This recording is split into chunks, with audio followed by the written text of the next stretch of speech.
So I'm packing up right now because we're gonna take the Shinkansen to Hiroshima, and then we're off to Miyajima.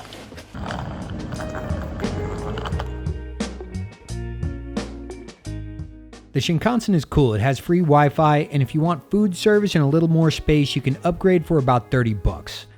I don't want to act like our first Shinkansen trip was smooth. It wasn't. It was stressful. So here are some tips to help you out. 1. Get there early. There's a good chance that something's going to happen and you're going to need time. For example, my Suica started to glitch out, but because we got there early, I had time to get it sorted out. 2. Pay attention to the departure boards. If you get a digital ticket, the track number is not going to be on there. The easiest way to get that information is from the boards.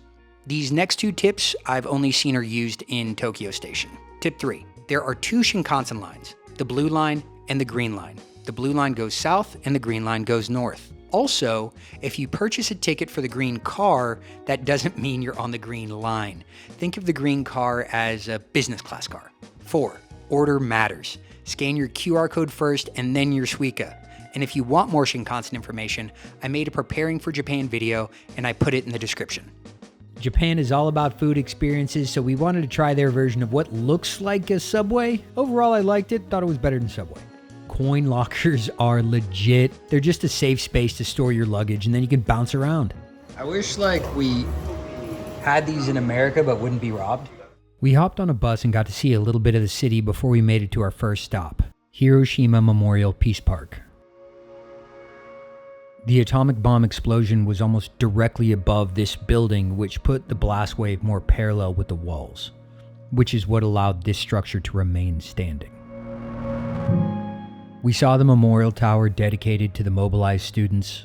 It's for thousands of Japanese students who are performing labor services like demolition, which put them in the path of the bomb. The arch in the Hiroshima Victims Memorial Cenotaph is meant to shelter the souls of the victims. We made it to the museum and it starts with what Hiroshima looked like before August 6th, and then you see after. They have a 3D map with a video projection that gives you a sense of how large the destruction was.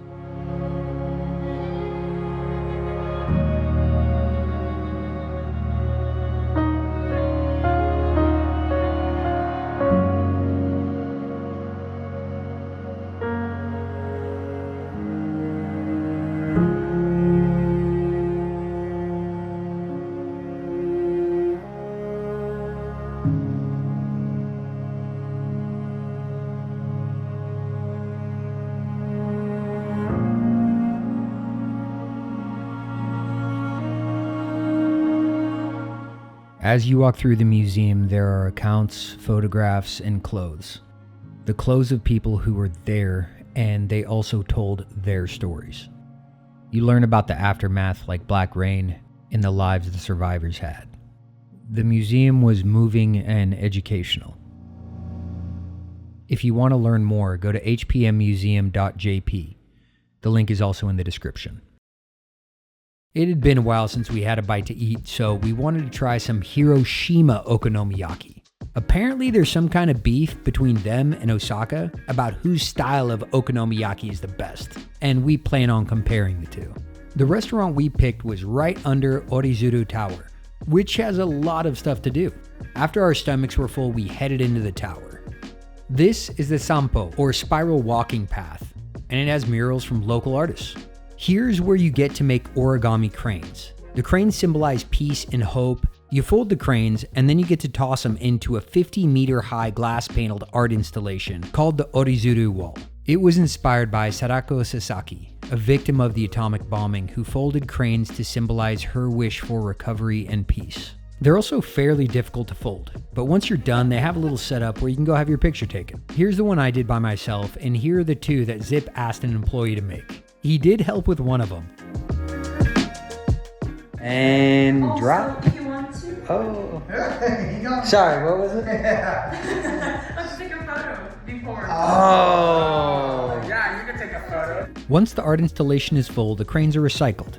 In Hiroshima, we really use this paper for the company cards and the diplomas in the university. Oh wow. That's awesome. We got a little thirsty, so we stopped at the bar at the open air observation deck. We also checked out the panoramic view of the city. And we have plans to come back here for cocktails at sunset the next day. To exit Orizuru, we took a 70-meter long spiral slide. Okay, here I go. On the slide. Yeah. There it is. Oh, you gotta. Oh! Put your feet up. We didn't really slide, and I had to kind of pull myself down with my legs.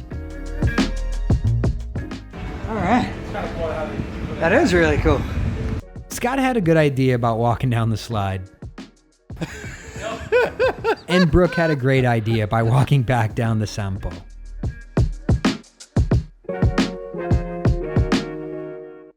We went back to the station to grab our bags and then head to Miyajima. And you can see we're struggling a bit getting our bags out of the coin locker. But learn from our struggle. Hit the Use IC card button, wave your phone over the sensor, and unlock your locker. We took the train to Miyajima Gucci Ferry Terminal to take the ferry. You don't need to buy a ticket if you have your IC card. I thought taking the ferry was a pretty cool experience, and it's a good time to take a picture. You can also see the famous torii gate at Itsukushima Shrine. The island is beautiful and full of deer, and the deer are very comfortable with people. I've heard a ton of good things about Kinsuikan, and they had a room with 4 beds, so we picked that. The place is a bit retro, and the staff is incredibly nice. Mornings and evenings are amazingly quiet and peaceful because the ferry is not running.